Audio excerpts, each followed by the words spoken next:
ଓଡ଼ିଶାରେ ନୂଆ ଜନଗଣନା ପାଇଲଟ ଡ୍ରାଇଭ୍ ଆରମ୍ଭ। ନୂତନ ଯୁଗରେ ପଦାର୍ପଣ।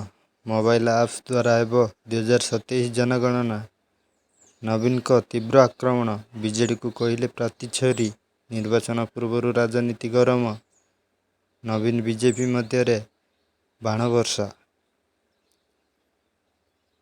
ସୁଦାନରେ ଓଡ଼ିଶାର ଜଣେ ନାଗରିକ ଅପହୃତ। ସଂଘର୍ଷ ମଧ୍ୟରେ ଓଡ଼ିଆ ଯୁବକଙ୍କୁ ଅପହରଣ। ଭାରତ ସରକାର ସଚେତନତା ହୋଇଛି। ରାତିରେ ତାପମାତ୍ରା କମିବ। ପାଣିପାଗ ବିଭାଗ କେନ୍ଦ୍ର ସତର୍କ ସନ୍ଦେଶ। ଆସନ୍ତା ଦିନରେ ଥଣ୍ଡା ବଢ଼ିବ। ତାପମାତ୍ରା 2ରୁ 3 ଡିଗ୍ରୀ କମିପାରେ। କୋରାପୁଟର ଆଳୁ ଚାଷୀଙ୍କ ଦୁଃଖ। ବର୍ଷାରେ ନଷ୍ଟ ଆଳୁ ଚାଷ।